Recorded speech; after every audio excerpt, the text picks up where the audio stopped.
하나님의 말씀 보시겠습니다. 하나님의 말씀은 야고보서 2장 1절부터 13절까지의 말씀입니다. 야고보서 2장 1절부터 13절까지의 말씀입니다.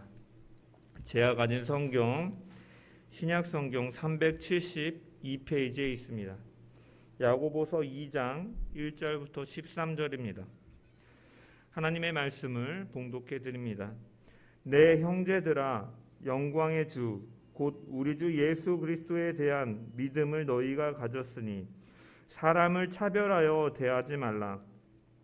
만일 너희 회당에 금 가락지를 끼고 아름다운 옷을 입은 사람이 들어오고 또 남루한 옷을 입은 가난한 사람이 들어올 때에 너희가 아름다운 옷을 입은 자를 눈여겨보고 말하되 여기 좋은 자리에 앉으소서 하고 또 가난한 자에게 말하되 너는 거기 서 있든지 내 발등상 아래에 앉으라 하면 너희끼리 서로 차별하며 악한 생각으로 판단하는 자가 되는 것이 아니냐.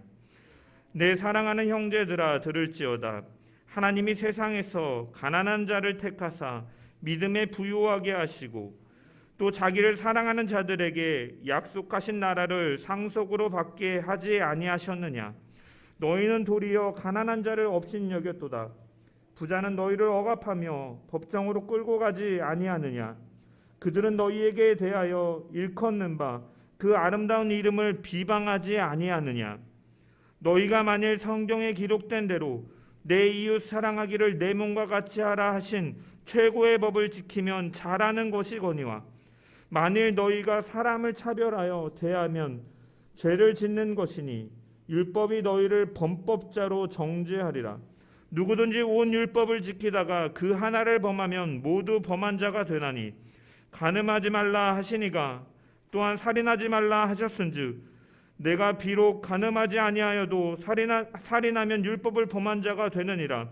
너희는 자유의 율법대로 심판을 받을 자처럼 말도 하고 행하기도 하라. 긍휼을 행하지 아니하는 자에게는 긍휼 없는 심판이 있으리라. 긍휼은 심판을 이기고 자랑하느니라. 아멘. 할렐루야. 오늘도 말씀을 통한 주의 은혜와 평강이 저와 여러분 가운데 넘치기를 축원합니다. 저번 주에 이어서 계속해서 야고보서를 통해 은혜를 나누기를 원합니다. 야고보는 1장 17절에서 18절에 그리스도인들이 어떠한 존재인지에 대해 밝혔습니다. 변함없으시고 회전하는 그림자도 없으신 신실하신 하나님, 온갖 좋은 선물과 은사를 위로부터 주시는 은혜의 하나님께서 진리의 말씀으로 우리를 낳으셨다라는 것입니다. 따라서 우리는 이 진리의 말씀으로 새 생명을 얻은 존재라는 것과 진리의 말씀으로 우리가 태어났기 때문에 필연적으로 진리의 말씀으로 성장해 가야 되는 존재임을 말씀을 드렸습니다. 아기가 태어나면 유아가 되고 어린이가 되고 청소년과 청년과 같이 다음 단계로 자라나는 것처럼 우리는 생명으로 태어났기에 성장해야 하는 것이 필연적인 과정이고 진리의 말씀으로 태어났기에 진리의 말씀으로 성장해 가야 된다라는 것입니다. 그런데 문제는 무엇이냐? 우리가 진리의 말씀을 통해서 새 생명으로 태어나 우리의 본성은 바뀌었지만 한편으로는 옛사람의 습성과 육의 본능이 남아있기 때문에 이 두 가지가 내면에서 우리의 삶 가운데 종종 충돌을 일으키고 이것은 우리의 성장과 성숙을 방해한다는 데 있다라는 것입니다. 그래서 야고보는 무엇을 강조하느냐? 하나님의 말씀을 속히 듣는 것을 강조하였습니다. 너희가 듣기는 속히 하고 말하기는 더디하며 성내기도 더디하라. 말하는 것과 성내는 것은 상대방의 말을 잘 듣지 않는다라는 공통적인 특징이 있는 것입니다. 이처럼 하나님의 말씀 앞에서 자기의 생각, 자기의 의, 자기의 가치, 자기의 감정에 사로잡혀서 하나님의 말씀을 안 듣는 자 같이 하지 말고 온유한 마음으로 그 말씀을 갈급함과 겸손함으로 사모함으로 말씀을 받아들여야 한다라고 성경은 증언하는 것입니다. 이 말씀을 받아들인다라는 것을 다르게 표현하면 그 말씀을 행하는 자가 된다라는 것입니다.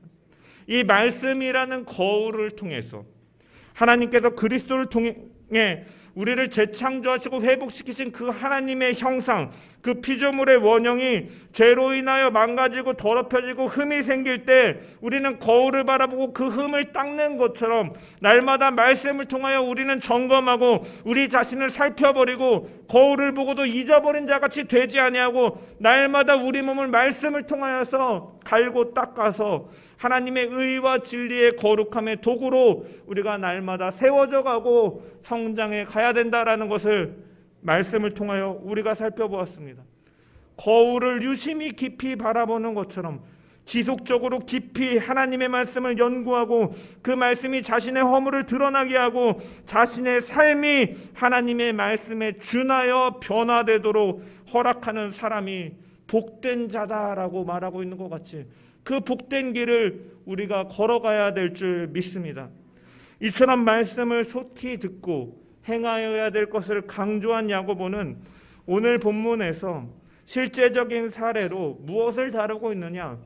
교회 내 차별에 대한 문제를 다루고 있음을 보게 됩니다. 본문 1절은 이렇게 시작하고 있습니다. 우리 1절의 말씀을 한번 읽어보겠습니다. 시작.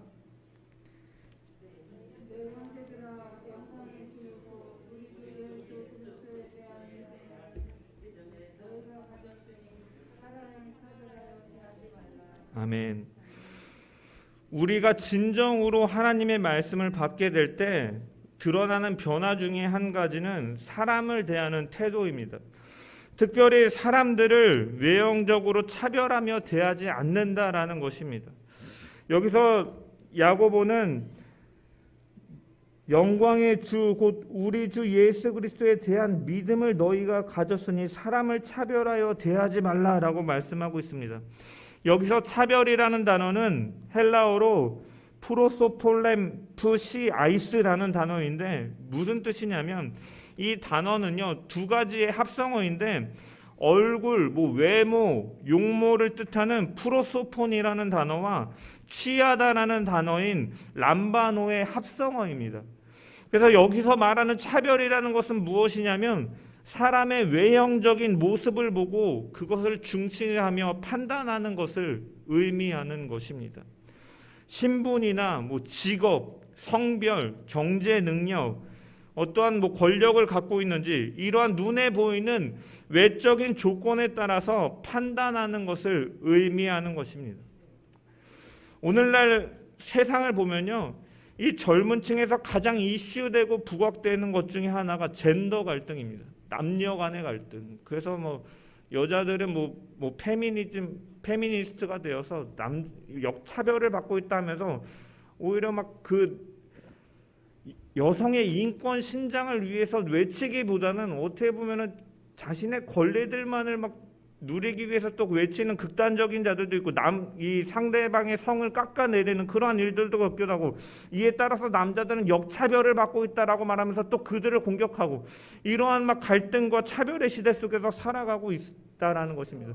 정규직이냐 비정규직이냐를 따져가면서 비정규직 하청업체 직원은 죽어도 어떻게 보면은 일하다가 사망하여도 이러한 사람이라면 응당 받아야 될 대우나 인권의 그러한 조치들조차 받지 못하고 살아가는 이러한 시대, 갈등의 시대 속에서 살아가고 있다는 거야. 학벌을 따지고 있어요. 너 어디 출신이냐, 스카이냐, 서울대 중상위권이냐, 아니면 지잡대, 지방에 있는 잡대야, 지잡대 출신이냐 하면서 따져간다. 출신을 따집니다.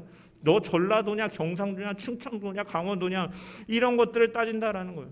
세계적으로 봐도 코로나 때문에 코로나가 중국에서 퍼졌다 그래서 외국 유럽 사람들이 이 아시아인들을 보면은 무차별적으로 동양인들 싫다고 하면서 폭행하는 일도 같고 유색인 인종들을 차별하는 이러한 일들이 종종 벌어진다는. 그런데 문제는 뭐냐면 교회 밖에만 이런 차별이 있는 것이 아니라 교회 안에도 역시 이런 외형적인 차별이 있다라는 것이에요. 존재한다라는 거예요. 지금도 그렇고 그 당시에도 이런 문제가 있었다라는 것입니다.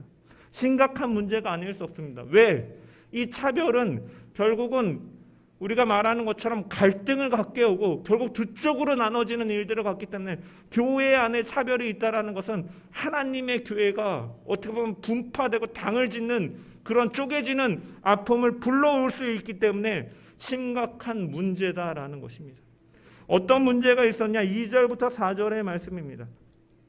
만일 너희 회당에 금가락지를 끼고 아름다운 옷을 입은 사람이 들어오고 또 남루한 옷을 입은 가난한 사람이 들어올 때 너희가 아름다운 옷을 입은 자를 눈여겨보고 말하되 여기 좋은 자리에 앉으소서 하고 또 가난한 자에게 말하되 너는 거기 서 있든지 내 발등상 아래에 앉으라 하면 너희끼리 서로 차별하며 악한 생각으로 판단하는 자가 되는 것이 아니냐. 이것은 그 당시에 회당에서 일어나는 실제적인 일을 야고보가 언급하는 것입니다. 여러분, 회당은 기독교인들의 예배처소입니다. 이 회당에 왔다라는 것은 하나님께 예배를 드리러 온 것인데 그 안에서 부자와 가난한 자를 다르게 대우하고 앉는 자리를 다르게 하는 등 차별하고 있다라는 것입니다. 여러분, 이 금가락지는요, 당시의 높은 신분을 상징하는 어떻게 보면 부유한 자들의 표입니다. 아름다운 옷을 원어로 살펴보면 화려하고 비싼 옷을 가리키는 것입니다. 이런 부자들, 금가락지를 끼고 비싸고 화려하고 좋은 옷을 입은 자들은 좋은 자리에 앉히고 가난한 자는 서 있게 한다든지 비천한 자리에 앉히는 것은 악한 생각으로 너희가 서로 차별하는 것이다 라고 야고보는 지적하고 있는 것입니다. 그런데 우리가 정말로 주목해 봐야 될 것은 무엇이냐면 야고보는 이 차별 문제를 언급하고 다루고 있는데 이것을 단순히 한 사람의 개인의 품성이나 인성의 문제로, 인품의 문제로 다루는 것이 아니라 믿음과 결부시키고 있는 것을 보게 됩니다. 1절에 보면 내 형제들아 영광의 주 곧 우리 주 예수 그리스도에 대한 믿음을 너희가 가졌으니 사람을 차별하여 대하지 말라. 사람을 차별하여 대하지 말라는 명령을 예수 그리스도에 대한 믿음에 연결시키고 있다라는 것이에요. 우리가 사람을 차별하여 대하지 말아야 할 이유는 우리가 영광의 주 예수 그리스도에 대한 믿음을 가졌기 때문이다라는 것입니다. 뒤집어 말하면 영광의 주 예수 그리스도를 믿는 믿음을 가진 사람들은 차별하는 것에 대해서는 해서는 안 될 일이다라는 거예요. 왜? 그것은 믿음이 아니다라는 것이죠. 믿음이 아니다라는 것은 차별은 곧 죄다라고 야고보는 정의하고 있다라는 거예요. 그렇다면 여러분, 왜 이것이 인성이나 인품의 문제가 아니라 죄의 문제인가? 야고보는 영광의 주 예수 그리스도를 믿기 때문이다라고 밝히고 있습니다.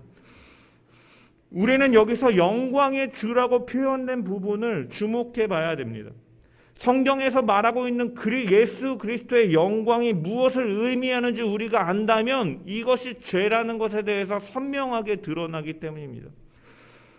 예수 그리스도는 모든 사람을 위해서 구속사역을 담당하셨습니다.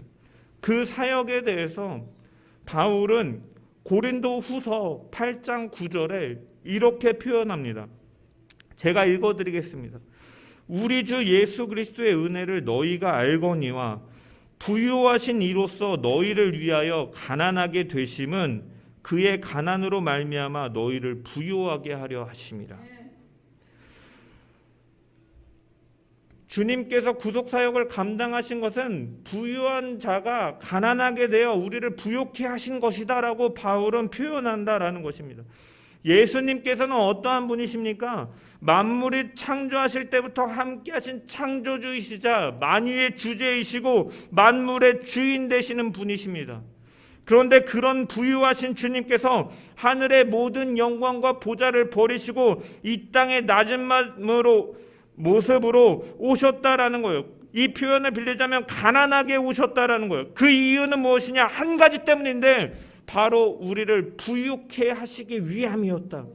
그리고 이 낮아지심이 바로 그리스도의 영광이다라는 것입니다. 그리스도를 믿는 것은 이 성육신하는 하신 주님을 믿는 것입니다. 그렇다면 왜 예수 그리스도가 이 땅에 가난하게 자신을 낮추시고 오실 수밖에 없었는가? 고린도후서 4장 4절에 보면 이렇게 말씀하고 있습니다.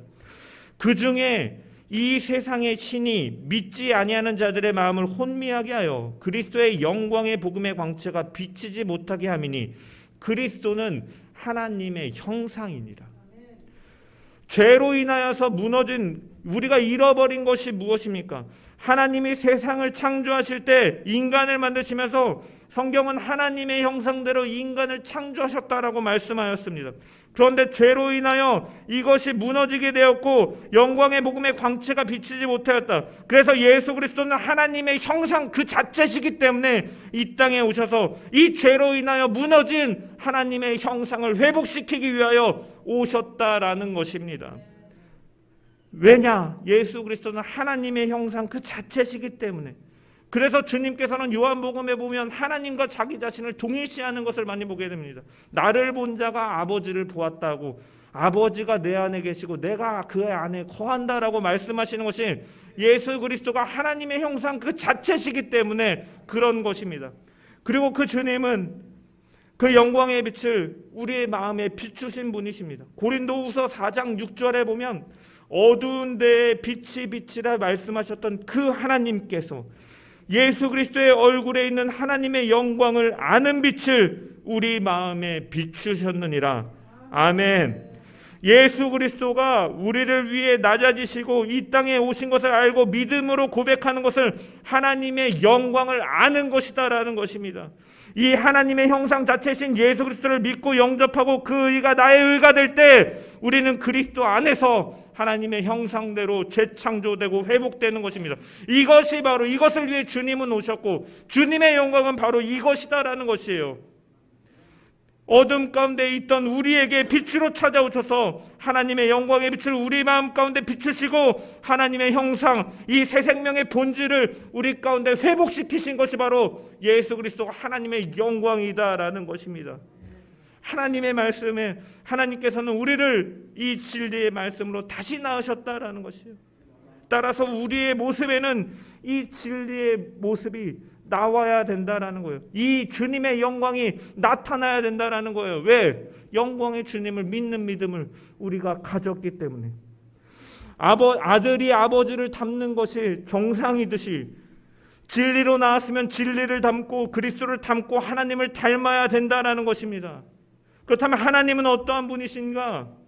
고린도전서 1장 26절에서 29절에 보면 이렇게 말씀하고 있습니다. 형제들아, 너희의 부르심을 보라.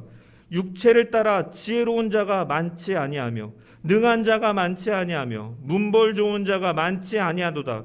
그러나 하나님께서 세상에 미련한 것들을 택하사 지혜 있는 자들을 부끄럽게 하려 하시고 세상에 약한 것들을 택하사 강한 자들을 부끄럽게 하려 하시며 하나님께서 세상에 천한 것들과 멸시받는 것들과 없는 것들을 택하사 있는 것을 폐하려 하시나니 이는 아무 육체도 하나님 앞에서 자랑하지 못하게 하려 함이라. 하나님께서는 사람의 지혜와 능력과 문벌을 보시고 자신의 백성을 택하지 않으셨다라는 것입니다. 오히려 세상적으로는 미련하고 약하고 천하고 멸시받고 없는 자들을 택하셔서 지혜 있다고 강하다고 하고 가진 자들을 부끄럽게 하시려고 폐하려 하셨는데 그것은 아무도 하나님 앞에 자랑하지 못하게 하려 함이다라고 말씀하고 있는 것입니다.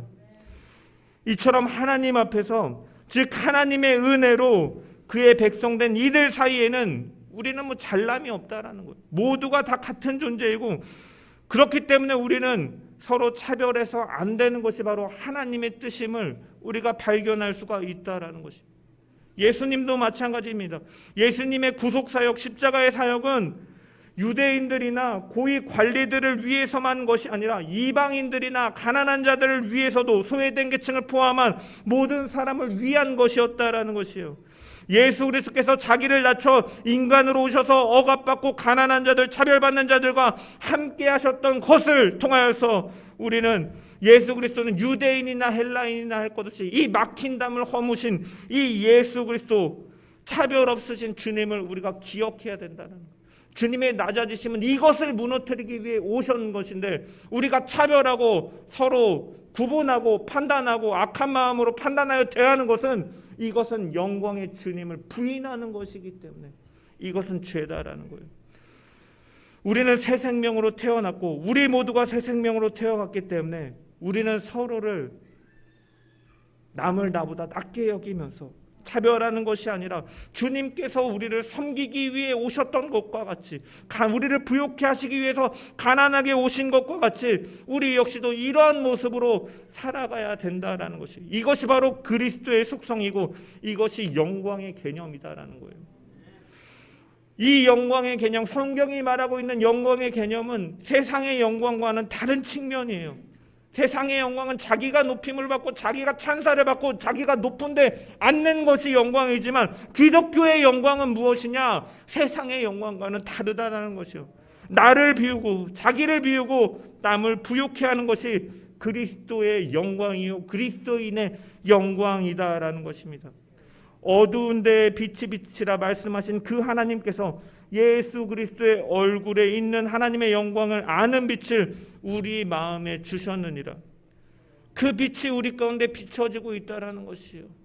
태양이 달을 비출 때 달은 그 빛을 품고 또 그 빛의 일부분을 반사하여 그 빛을 달빛을 드러내는 것과 같이 우리는 그리스도 영광의 광채가 반영되어야 되는 존재다라는 것이에요. 이것이 바로 하나님의 형상이 회복된 자이기 때문입니다.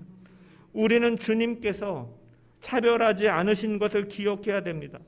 겉모양으로 사람을 판단하고 부한 사람과 가난한 사람을 차등을 주어 대하지 않으시고 오히려 가난한 사람들의 믿음을 사용하셔서 부한 자들을 부끄럽게 하신 분임을 기억하면서 이 차별하는 은혜를 하나님께서 베푸셨고 우리가 바로 그 은혜를 누리고 있는 사람들이기 때문에 우리 역시도 자기를 가난하게 하고 부욕해 하신 그 주님의 영광의 믿음으로 바라보면서 세상의 영광이 아닌 그 주님이 하신 그 길을 따라가는 저와 여러분 되길 주님의 이름으로 축원합니다. 또한 차별하는 것이 왜 죄가 되느냐? 야고보는 본문 4절에서 이렇게 말씀하고 있습니다. 너희끼리 서로 차별하며 악한 생각으로 판단하는 자가 되는 것이 아니냐? 서로 차별하는 것을 악한 생각으로 판단하는 사람이다라고 말을 하고 있습니다. 여기서 판단하다라는 단어는 헬라어로 크리타이인데 원형으로는 크리테스, 판단을 내리는 사람, 재판관, 그리고 사람을 심판하는 하나님을 표현할 때 사용되는 단어입니다. 여러분, 차별한다라는 것은 무엇을 내포하고 있냐면 외형적으로 드러나는 어떠한 기준을 가지고 우리는 판단을 하고 그 판단에 따른 행동을 하는 것까지가 차별인 것입니다. 판단할 자격을 가진 자의 자리에 나를 놓고서 판단하고 그 판단한 것에 따른 행동을 하는 것이 바로 차별이다라는 것이에요. 그런데 문제는 무엇이냐면 이 기준이 확고하고 원칙적이고 변함이 없으면 좋은데 세상과 사람의 기준과 가치는 달라질 수밖에 없다라는 것이에요. 제가 SNS 페이지를 보다 보니까 며칠 전에 그 가르쳤던 청년이 어떤 글에 댓글을 남겨서 제가 그걸 보게 됐는데 과거에 중동인가 아랍의 그 미인의 기준이라는 뭐 글과 이렇게 그림이 있는 것을 봤는데 그 당시에 미인의 기준은 얼굴이 이렇게 크고 이렇게 약간 넙대대대하고 이렇게 풍채가 좋고 아이를 잘 낳을 수 있도록 이렇게 하체가 굉장히 발달하고 뭐 털이 많은 게 미인이다라고 이렇게 막 그런 글이 써 있는 것을 봤어요. 뭐 이게 신뢰할 수 있는 건지 모르겠지만 그래서 그런 내용이 적혀 있으면서 그 삽입된 그림이 그려져 있는데 제가 뭐 어떤 개인을 비하하는 것은 아닙니다만 여자인데 이 그림이 약간 마동석 배우, 영화 배우처럼 이렇게 머리만 긴 마동석 같은 느낌이 있더라고요. 그러면서 제가 그것을 보면서 뭘 느꼈냐면 미의 기준도 이렇게 지금과 옛날이 이렇게 다르구나. 어떤 위치에 따라서 다르구나. 우리가 사람의 기준과 가치는 이렇게 바뀔 수 있는 존재이구나 라는 것을 느꼈어요. 우리가 이 뉴스를 통해서 정치를 접하면 참 재미있어요. 그런데 이 커뮤니티들을 보면 자기가 지지하지 않는 정당에서 어떠한 과오가 나오면요, 그것은 막 비판하고 비난하고 막 물어뜯는데, 근데 결국은 그 밥의 그 나물이거든요. 자기 쪽에서 또 그런 문제가 나오면 어떻게든지 그럴 수 있다 생각하면서 옹호하고 합리화시키고 물타기하면서 이 옹호하는 것을 바라보면서 참 똑같은데 이 내로남불, 내가 하면 로맨스요, 남이 하면 불륜이다, 이 말이 떠올랐습니다. 이처럼 사람의 기준이나 가치는 언제든지 변할 수 있기 때문에 사실 우리가 판단하는 것은, 판단하고 그 판단에 따른 행동을 하는 이런 위치에 간다라는 것은 사실은 위험하다라는 거예요. 왜? 인간은 가변적인 존재고 절대적인 진리의 존재가 아니니까. 따라서 우리가 유일하게 모든 인생사에 대해 판단할 수 있는 분은 누구시냐? 전능하시고 전지하시고 모든 것을 알고 계시고 불변하시는 하나님밖에 없다라는 것이에요. 그렇기 때문에 이 세상에서 유일하게 가장 공정하게 판단할 수 있는 분은 누구시냐? 바로 그리스도와 하나님이시다라는 거예요.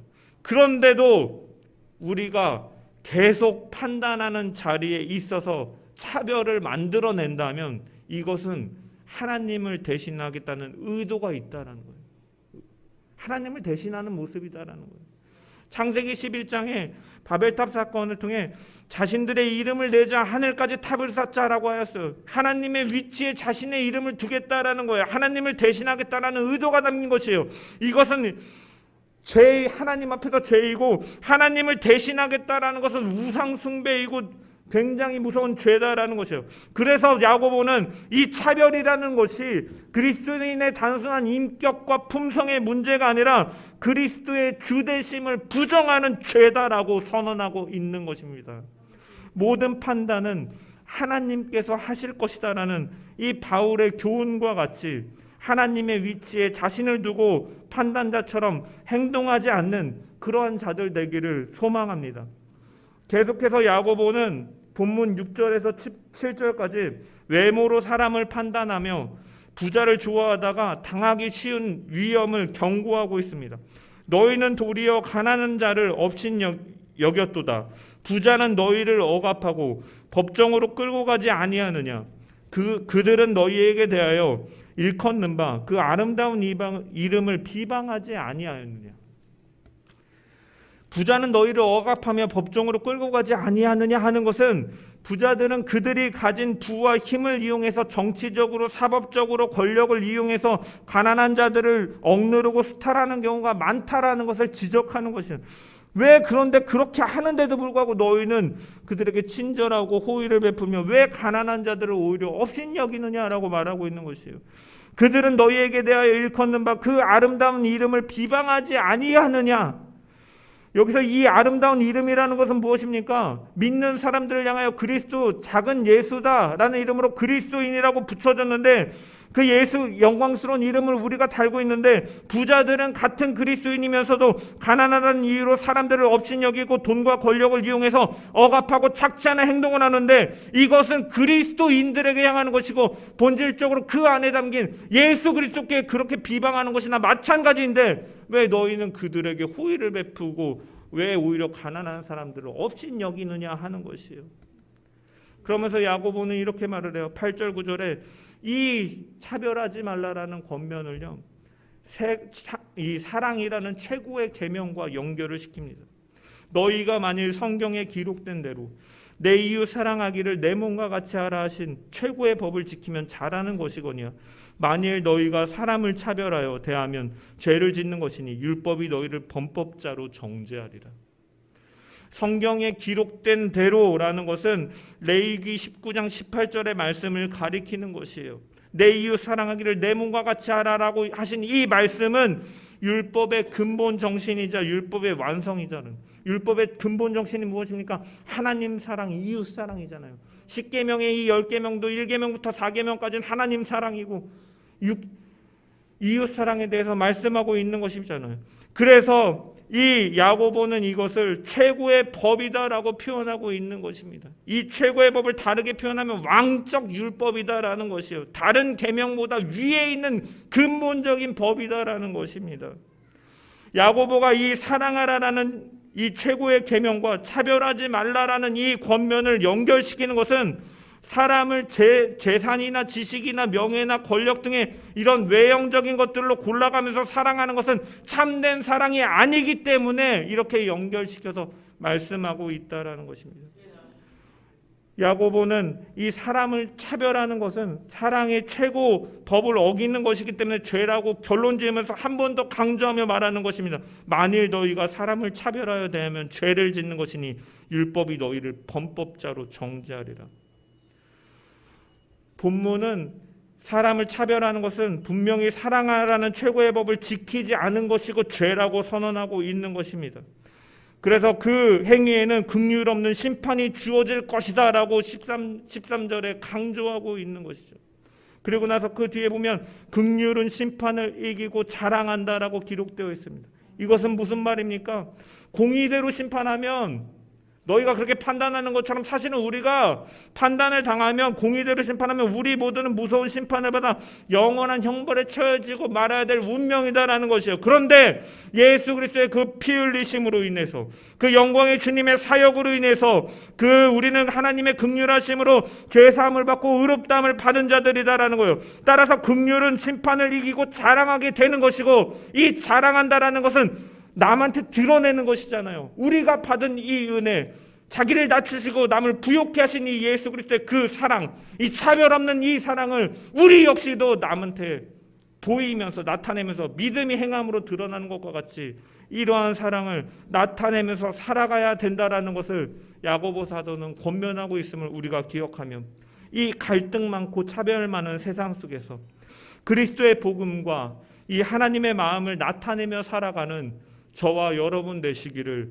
주님의 이름으로 축원합니다. 이 시간 영상을 하나 잠깐 보려고 합니다. 예전에 인터넷을 뜨겁게 달궜던 영상인데, 그리스도인들에게 어떻게 보면 충격과 이렇게 좀 회개하게 하는 메시지를 주었던 영상입니다. 한 목사님이 주일에 자신이 담임 목사로 이 부임하게 될 교회 근처에서 노숙자로 변장해서 나타난 것에 대한 이야기입니다. 이것이 가짜다라는 이야기도 있지만, 실제 그 윌리 라일 목사님이라는 그 목사님이 노숙자로 살아가면서 경험한 것들을, 사례들을 인용하고 드라마틱하게 각색해서 우리에게 깨달음을 주는 영상입니다. 우리 잠깐 이 영상을 좀 보고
헬라인이나 유대인이나 이 막힌 담을 무너뜨리기 위해 오셨다. 우리를 부유하게 하시려고 가난해지셨고 그것이 그리스도의 영광이다라고 성경은 증언합니다. 그럼에도 불구하고 우리는 의식하던 의식하지 않던 수많은 차별을 교회 내에서 또한 세상 속에서 버리면서 살아가고 있습니다. 이것은 하나님의 심판자 자리에 우리 자신을 올려놓고 하나님께서 하시는 일을 우리가 하는 우상 숭배와도 같은 죄다라는 것입니다.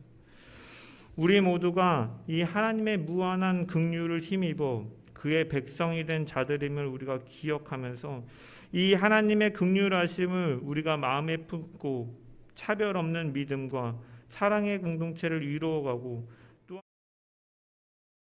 살아가는 저와 여러분 되시기를 주님의 이름으로 축원합니다.